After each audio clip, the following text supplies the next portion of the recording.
in October 1904. The Russian Empire sent 40 massive warships on a voyage of 18,000 miles to save their nation. It was supposed to be a show of force. It became the greatest naval disaster in history. Before the fleet even left Europe, they attacked innocent fishermen, shot their own ships, and nearly started a war with Great Britain. They bought poisonous snakes and crocodiles as pets. They loaded so much coal on the decks that the ships nearly capsized in a calm sea. And waiting for them at the end of the world was the Japanese Navy, ready to turn this floating circus into a graveyard. This is the story of the Voyage of the Damned, a mission that was doomed not by enemy fire, but by the sheer terrifying incompetence of the men in charge. This story is 8 chapters long, covering 7 months of madness on the high seas, and it reveals how a superpower destroyed itself because it refused to admit it was already beaten. Chapter 1. The disaster did not wait for the fleet to reach Japan. It struck just a few days after leaving port, in the cold, foggy waters of the North Sea. The Russian Admiral Zinovy Rozhestvensky was a man on the edge of a nervous breakdown. He had convinced himself of a terrifying, impossible lie. He believed that Japanese torpedo boats, the small, fast, invisible killers, had secretly traveled all the way from Asia to Europe and were hiding in the fog, waiting to ambush him. The paranoia on the ships was suffocating. Every sailor was watching the waves, expecting to see a periscope or a mine. They slept in their life jackets. They kept their cannons loaded. The tension was so high that a single spark could set off a massacre. That spark came from a repair ship called the Kamchatka. This ship was the troublemaker of the fleet. Late one night, lost in the fog behind the main group, the Kamchatka radioed a frantic message. "I am under attack from all sides." Admiral Rozhestvensky didn't ask for proof. He panicked. He sounded the general alarm. On 40 warships, thousands of terrified sailors ran to their battle stations. Searchlights swept the dark water, blinding the crews of other Russian ships. Then, they saw them, small dark silhouettes bobbing in the water. The order was given to open fire. For 20 minutes, the might of the Russian Navy unleashed hell on the darkness. Battleships fired their massive 12-inch guns. Machine guns raked the water. The noise was deafening. The sailors were screaming that they could see Japanese torpedoes in the water. They were fighting for their lives, but there were no Japanese ships. There were no torpedoes. The enemy was a small group of British fishermen from the town of Hull. They were just pulling in their nets, catching cod. They watched in horror as a massive fleet of warships emerged from the fog and started blowing their small wooden trawlers to pieces.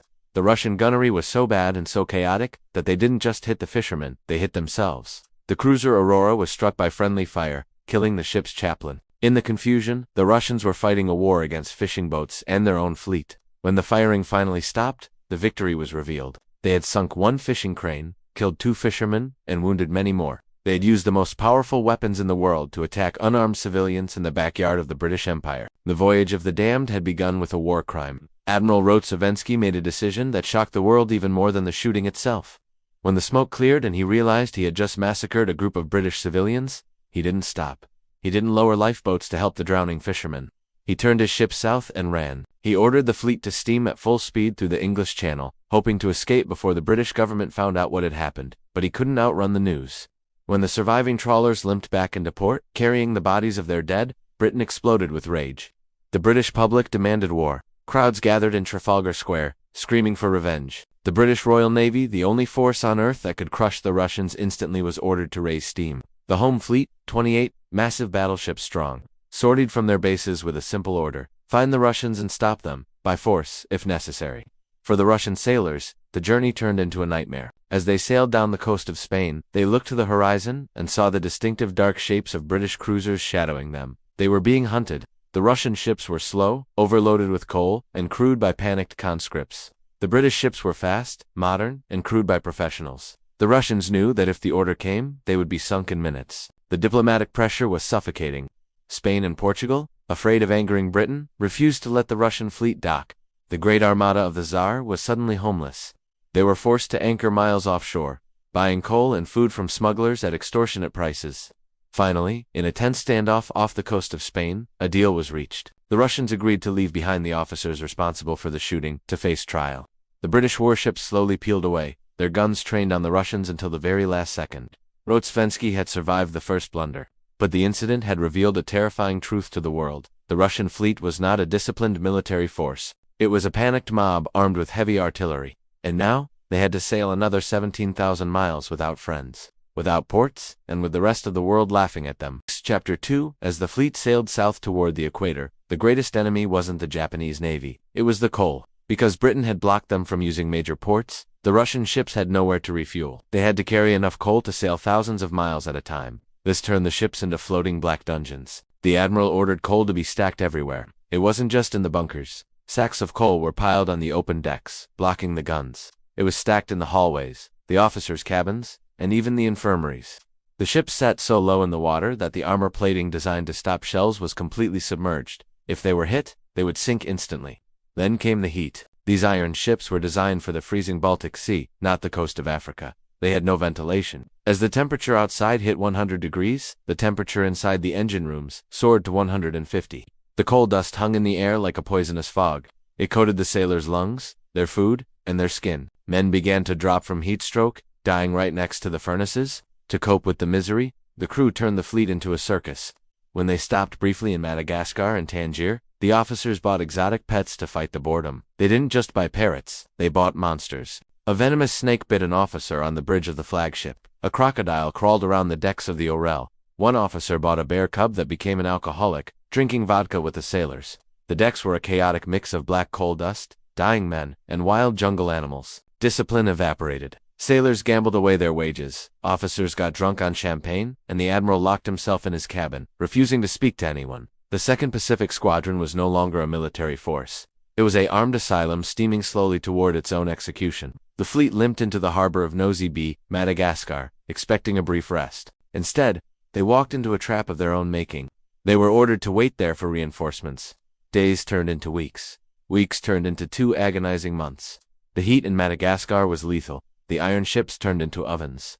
The food supplies began to rot in the hull. The meat was so spoiled that the sailors nicknamed the supply ship the Maggot Factory. Disease swept through the crews. Men died of dysentery, malaria, and heat stroke every single day. The fun of the exotic animals turned into horror as the pets died or bit the sailors, adding to the medical crisis. But the worst disease was mutiny. The sailors knew the mission was a disaster. They started buying opium from local smugglers. They broke into the officers' wine cellars. There were near riots on the decks. Admiral Rotsvensky responded with brutality. He threw men into the brig tiny unventilated metal boxes that were essentially torture chambers in the tropical sun. He famously screamed at his own crew, calling them sack of diarrhea. The fleet was tearing itself apart before it even saw a Japanese ship. Then, the final blow arrived. A telegraph message reached the admiral from Russia. It contained the news they had all dreaded. Port Arthur, the fortress they were sailing halfway around the world to save, had already surrendered to the Japanese.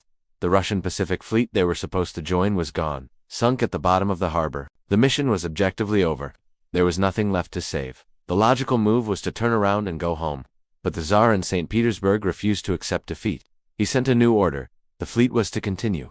Their destination was no longer Port Arthur, it was Vladivostok. To get there, they would have to sail through the Tsushima Strait, a narrow choke point right next to Japan. Rotsvensky read the order and knew he was a dead man walking. He wasn't being sent to fight a battle. He was being sent to a slaughter. He didn't tell the men the full truth. He simply ordered the anchors raised. The rotting, demoralized, mutinous fleet steamed out of Madagascar, leaving a graveyard of their own men behind, heading straight into the jaws of the enemy. Chapter 3. When the Russian fleet finally left Madagascar in March 1905.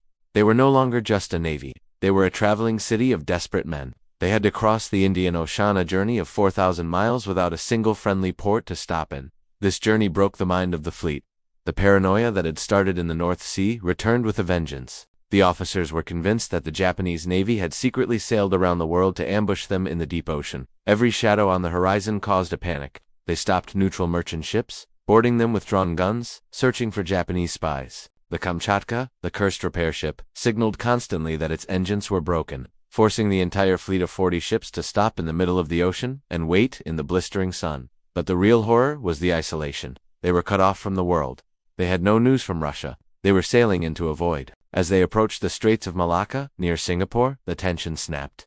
On April 8th, the fleet passed Singapore. They expected to slip by unnoticed. Instead, they found the entire city waiting for them. The docks were lined with thousands of people, British, Chinese, and Malay spectators. They stood in silence, watching the black, coal-stained Russian ships steam past. To the Russian sailors, this wasn't a parade. It was a funeral procession. The world had come out to watch them die. The newspapers in Singapore were already printing headlines about the superior Japanese fleet waiting for them.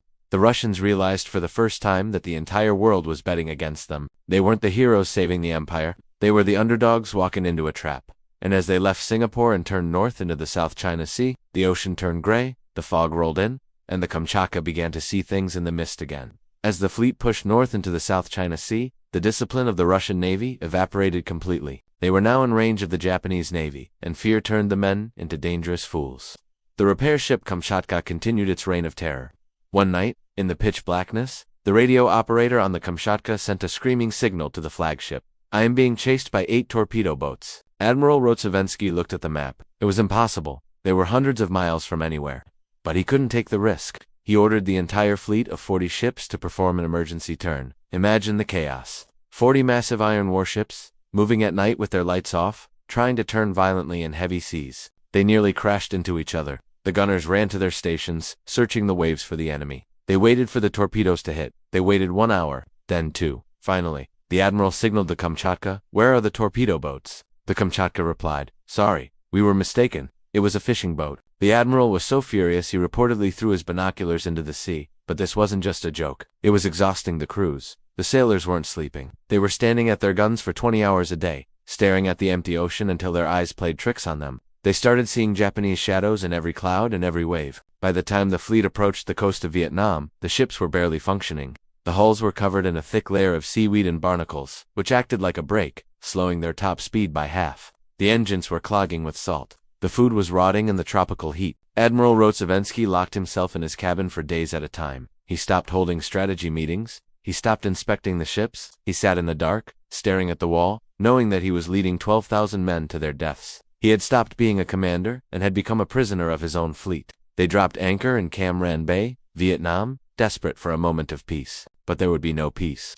They were about to receive the final confirmation that they were alone in the fight. Chapter 4, the stop in Vietnam was supposed to be a chance to rest. Instead, it was a purgatory. The French colonial authorities controlled the bay, and they were terrified of angering the Japanese. They refused to let the Russians dock near the shore. They forced the fleet to anchor miles out at sea, under the blazing tropical sun. The ships became floating ovens again. But now, a new problem appeared. Idleness. For weeks, 12,000 men had nothing to do but sit on the steel decks and wait. They stared at the green jungle coast. They weren't allowed to visit. The discipline finally snapped. The sailors began to sell their uniforms to local smugglers for cheap alcohol. Mutiny wasn't just a whisper anymore. It was loud. On the cruiser Orel, the sailors gathered on the deck and openly discussed throwing the officers overboard. Admiral Rotsevensky was waiting for one thing: reinforcements. The Tsar had sent a Third Pacific Squadron to help him. These ships had sailed all the way from the Baltic to join the fight.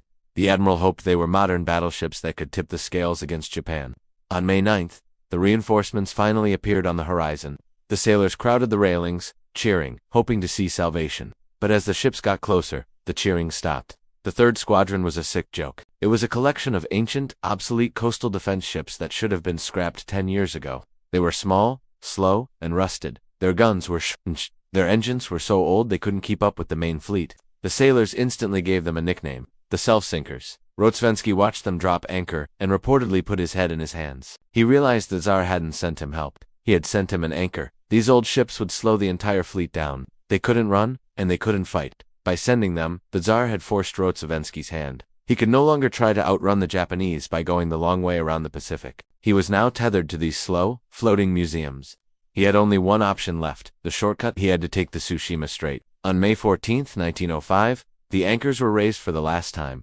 The Russian fleet, now numbering 50 ships, including the slow, ancient reinforcements, steamed out of Cam Ranh Bay. They turned north, heading toward the Tsushima Strait. Admiral Rotsevensky made one final, desperate attempt to protect his ships. He ordered the captains to repaint their funnels. The Russian ships usually had black funnels, but the Japanese ships had yellow ones. In a pathetic attempt at camouflage, the Russian sailors spent their final days hanging off the sides of the smokestacks, slathering them in bright yellow paint. They were trying to look like the enemy. It was a disguise that fooled no one. As they approached the waters of Korea, the tropical heat vanished. A cold gray mist settled over the ocean. The mood on the ships shifted from anger to a strange, quiet resignation. They stopped mutiny, they stopped drinking. They wrote their final letters home, sealing them in bags to be left on a transport ship that would not enter the battle. On the eve of the battle, the admiral did not give a rousing speech. There were no cheers. On the flagship Suvorov, the officers gathered in the mess hall for a toast. It was supposed to be a toast to the Tsar's birthday, but one officer raised his glass and said the quiet part out loud: "To a quick death." They drank in silence. On the morning of May 26th, the fleet entered the Tsushima Strait. It is a narrow gap of water between Japan and Korea, only about 25 miles wide at its tightest point. It was a choke point. If Admiral TG was waiting there was no room to maneuver. Rotsevensky ordered a total blackout. No lights, no radio signals. The massive fleet crept forward in the fog, ghosting through the dark water. For a few terrifying hours, it seemed like they might actually slip through unnoticed. The fog was thick. The Japanese scouts were nowhere to be seen. The Russian sailors stood at their guns, peering into the gray wall of mist, praying that the sun would not rise. But luck had abandoned this fleet a long time ago. Chapter 5 The night of May 26th was thick with mist. It was the kind of weather a smuggler dreams of. 50 Russian ships were moving through the Tsushima Strait, completely invisible. The admiral had ordered a strict blackout. Every porthole was covered. Even the lighting of a cigarette on deck was forbidden. For hours, the only sound was the wind and the engines. They were slipping through the fingers of the Japanese Navy. If they could just make it to dawn without being seen, they might reach the open water and run for Vladivostok. But at the very rear of the Russian formation, there was a hospital ship called the Orel. The captain of the Orel was a man who believed in rules. According to international law, hospital ships were supposed to be illuminated with white and red lights to prevent the enemy from shooting at them. In the middle of a secret stealth mission, with the lives of 12,000 men at stake, this captain decided to follow the rulebook. He flipped the switch. Bright white and red electric lights blazed to life on the mast of the hospital ship. In the pitch-black strait, it looked like a lighthouse. It was a beacon that could be seen for miles. At 2:45 a.m., a Japanese scout cruiser, the Shinano Maru, was patrolling the mist.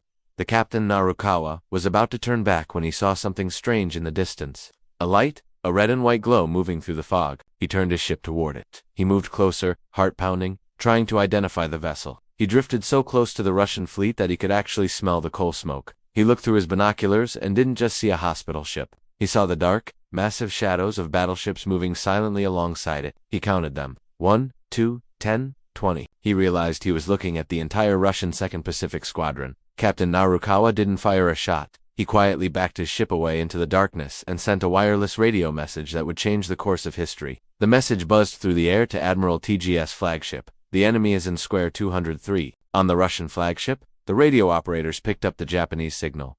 They heard the buzzing code. They didn't know exactly what it said, but they knew what it meant. The silence was broken. The Japanese knew where they were. Admiral Rotsevensky looked at the gray mist turning into dawn and realized the gamble had failed. The trap was shut. As the sun rose on May 27, 1905, the mist began to burn away, revealing the nightmare scenario. The horizon wasn't empty. It was filled with the dark smoke of the Japanese fleet. Admiral TG didn't just rush in. He waited. He gathered his entire force for modern battleships and 27 cruisers, and positioned them perfectly ahead of the Russians. To the exhausted Russian sailors, the Japanese ships looked like creatures from another planet. The Russian ships were filthy. They were caked in salt, covered in black coal dust, and dragging long beards of seaweed that slowed them down. They belched thick, oily black smoke that hung in the air, blinding their own gunners. The Japanese ships were pristine. They were freshly painted in a terrifying, slate-gray battle color. They moved with a speed and grace that the Russians couldn't match. But the most frightening thing was their smoke. The Japanese were using a new high-tech British coal and a smokeless gunpowder. Their ships were visible, clean, and sharp against the blue water. They looked like efficient killing machines. At Sawu Idan Wushuwufen, Admiral TG made his move. He ordered a maneuver that is now legendary in naval history. He didn't sail straight at the Russians. He sailed across them. He turned his fleet so that they formed a horizontal wall directly in front of the vertical line of Russian ships. It was a geometric death trap. It meant that every single Japanese ship could fire its side guns, hundreds of cannons at the leading Russian ship. The Russians, stuck in a straight line, could only fire their forward guns. It was hundreds of guns against 4. Admiral Rotsevensky stood on the bridge of the flagship Suvorov, watching the wall of steel cross his path. He saw the Japanese flag, the rising sun, fluttering on the main mast of TGS flagship the Mikasa. He knew the math. He knew he was outgunned, outmaneuvered, and trapped. He turned to his captain and gave the order to open fire. The Voyage of the Damned had reached its destination. The massacre was about to begin. Chapter 6 The first few minutes of the battle revealed a horrifying secret. The Russians had already lost the war back in Madagascar. The Russian flagship Suvorov fired the first salvo. The aim was surprisingly good. Several 12-inch shells slammed directly into Admiral TG's ship, the Mikasa. The Russian sailors cheered, expecting to see the Japanese flagship explode. But nothing happened. The shells hit the armor and shattered like glass. There was no explosion. The months of sitting in the tropical heat of Vietnam and Madagascar had destroyed the Russian gunpowder. The humidity had ruined the fuses. The sailors watched in disbelief as their massive armor-piercing rounds bounced harmlessly off the enemy hulls. They were firing stones, not bombs. Then, the Japanese fired back. The Japanese Navy wasn't using standard gunpowder. They were using a secret, volatile chemical called Shimo's powder. When a Japanese shell hit the Russian ships, it didn't just penetrate, it incinerated. The effect was terrifying. The moment a shell touched the Suvorov, it erupted into a fireball hotter than a blast furnace. It didn't just break the steel, it melted it. The paint on the Russian ships, which was thick and old, caught fire instantly. But the worst part was the coal. Remember the coal dust that coated every inch of the Russian ships? The dust that the sailors had breathed for 7 months? When the Shimo's shells hit, that coal dust acted like gunpowder. It ignited the air itself, caught fire. The decks of the Suvorov turned into a sheet of flame. The iron ladders melted into puddles. The hoses burned up. Within 20 minutes, the pride of the Russian Navy was no longer a warship. It was a floating volcano. The gun crews were incinerated at their posts. The bridge was blown away. Admiral Rotsevensky was found bleeding and semi-conscious inside a turret, staring out at a fleet that was burning from end to end. He realized too late that the technology gap wasn't just about speed, it was about the simple ability to inflict death. The Russians were fighting with hammers, while the Japanese were fighting with flamethrowers. In the middle of this inferno, the Kamchatka ship that had attacked fishermen, signaled false torpedo attacks, and nearly started a war with Britain, finally ran out of luck. For 7 months, the repair ship had been the clown of the fleet. But on this afternoon, the comedy ended. A heavy Japanese shell slammed into its engine room. The ship didn't fight back. It simply died. The engine stopped. The hull groaned. Slowly, painfully, the Kamchatka rolled over. The sailors who had spent the voyage making mistakes slid off the deck into the cold water. The ship capsized and sank, taking its crew and its bad luck to the bottom of the Sea of Japan. It wasn't the only one. The battleship Oslabia was the first giant to fall. The Japanese shells had torn so many holes in its bow that it simply drove itself under the water. It pitched forward, lifting its massive propellers into the air, still spinning, before plunging down. 600 men vanished in a whirlpool of steam and oil. By late afternoon, the Russian formation had disintegrated. It wasn't a battle anymore. It was a mob trying to escape a burning building. The Russian ships were scattered, burning, and sailing in circles. The steering gears were smashed. The captains were dead. Admiral TG showed no mercy. He ordered his ships to circle the dying Russian herd, firing continuously into the smoke. The Russian return fire was pathetic. They couldn't see the enemy through their own black smoke. They were firing blindly into the ocean while their ships turned into iron coffins. As the sun began to set, the Sea of Japan was covered in wreckage, oil, and the bodies of sailors in white uniforms. The great armada of the Tsar was broken, but for the survivors, the horror wasn't over. As the sky turned dark, the Japanese battleships stopped firing and pulled back. The Russians thought they had a moment of reprieve. They were wrong. TG was just clearing the way for the night hunters. The torpedo boats were coming. Chapter 7. When the sun set on May 27th, the surviving Russian sailors let out a breath of relief. The massive Japanese battleships stopped firing and faded into the darkness. The Russians believed they had survived the worst of it. They thought the night would hide them, giving them a chance to limp toward Vladivostok. They were wrong. Admiral TG had simply tagged out. He withdrew his big ships to rest his crews and unleashed his pack of wolves. Waiting in the shadows were dozens of Japanese torpedo boats and destroyers. These were small, fast, fragile vessels that were useless in a daylight gunfight, but in the dark, they were assassins. At 8 p.m., the Russian lookout on the battleship Naval heard a low buzzing sound over the waves. He turned on a searchlight. The beam cut through the black water and illuminated a terrifying sight. The ocean was boiling with the wakes of dozens of small boats rushing toward them from every direction. The alarm screamed. The Russians opened fire with everything they had: machine guns, small cannons, even rifles. The night turned into a chaotic light show. White searchlight beams swept frantically back and forth, trying to track the speeding Japanese boats. Red and yellow tracer fire stitched the darkness. But the Japanese tactics were suicidal and brilliant. They didn't fire from a distance. They charged straight into the wall of bullets, getting within a few hundred yards of the Russian giants before dropping their torpedoes into the water. The Russians couldn't see the torpedoes in the dark. They could only wait for the impact. It began with dull, heavy thuds against the steel hulls. The battleship Sisoi Veliki took a hit to the stern. The explosion ripped the rudder off, leaving the massive ship spinning in circles, helpless. The armored cruiser Admiral Nakimov was hit in the bow. The ship shuddered and began to groan as millions of gallons of water rushed in. It was a massacre in the dark. The Russian ships were huge, burning targets that couldn't maneuver. The Japanese boats were invisible swarms. For the Russian sailors trapped below decks in the engine rooms, it was pure horror. They couldn't see the fight. They just heard the explosions getting closer, waiting for the cold ocean to rush in and drown them in the dark. While the rest of the fleet was being hunted down, the flagship Suvorov was drifting alone in the darkness. It was no longer a ship, it was a burning torch. It had been hit by over 100 heavy shells during the day. The funnels were gone. The masts were gone. The guns were twisted heaps of metal. The fires were burning so hot that the steel deck plates were glowing red. Inside a gun turret, Admiral Rotsevensky was barely clinging to life. He had shrapnel in his skull and back. He was drifting in and out of consciousness. A small Russian destroyer, the Buini, spotted the burning giant and risked everything to come alongside. The captain of the destroyer screamed through a megaphone, offering to take the admiral off, but the seas were too rough. The two ships were bashing against each other, grinding steel against steel. The transfer was a nightmare. There were no gangplanks left. The sailors on the Suvorov had to tie the wounded, unconscious admiral to a stretcher and literally throw him across the gap of open water onto the deck of the destroyer. He landed with a thud, safe but broken. Then, the destroyer pulled away. The sailors left behind on the Suvorov knew what this meant. They watched their commander disappear into the night. They were alone on a dying ship. They didn't have to wait long for the end. A flight of Japanese torpedo boats saw the glow of the Suvorov from miles away. It was a helpless target. They closed in like wolves on a wounded bear. At close range, they fired 4 torpedoes. The explosions broke the ship's back. For a moment, the Suvorov rolled onto its side, the fires hissing as they hit the water. Then, a massive cloud of steam erupted as the boilers exploded. The flagship of the Tsar, the symbol of Russian power that had traveled 18,000 miles to save the empire, vanished beneath the waves. There were no survivors. The head of the snake was cut off, and the rest of the fleet was now just waiting to die. Chapter 8. When the sun rose on the second day, May 28, 1905, only a small group of Russian ships remained together. They were led by Admiral Nebogotov, an old, tired officer who had taken command after Rotsvensky was evacuated. He stood on the bridge of the battleship Nicholas I, looking at the horizon, praying for empty ocean. For a moment, the sea looked clear. The sailors allowed themselves a tiny spark of hope. They thought maybe, just maybe, they had slipped through the net during the chaos of the night.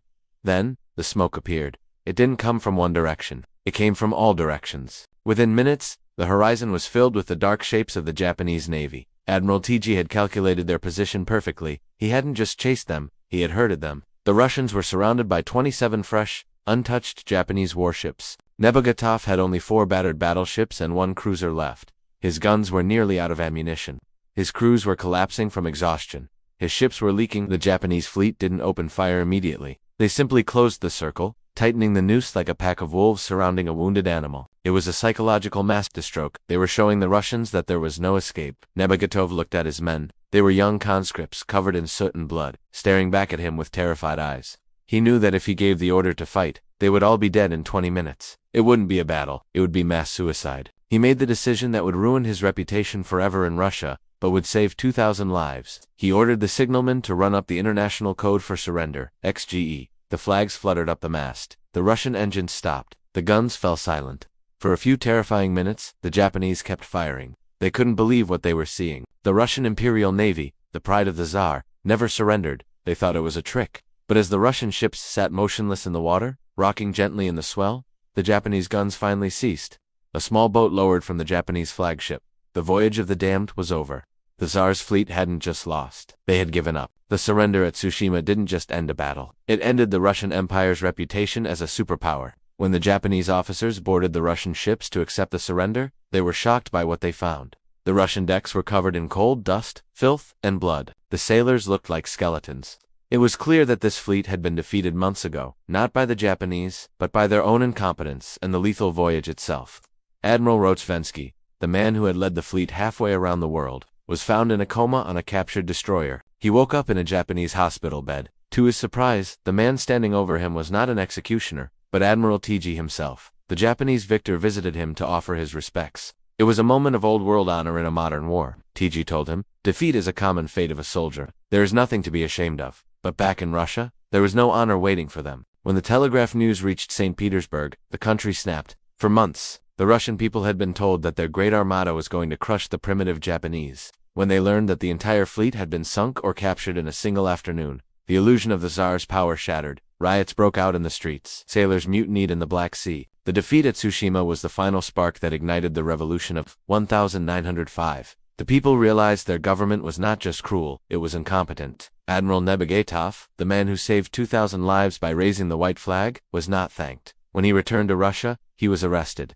The Tsar put him on trial for cowardice. He was sentenced to death, though the sentence was later reduced to 10 years in prison. He died a broken man, branded a traitor for refusing to let his men die for nothing. Admiral Rotsvensky was also tried, but he was acquitted because he had been unconscious during the surrender. However, he died just a few years later of a heart attack, haunted by the 18,000 miles of failure. In the end, the Voyage of the Damned achieved the exact opposite of its mission. It was sent to save the Russian Empire. Instead, by destroying the navy and humiliating the government, it accelerated the fall of the Tsar and the rise of the Soviet Union.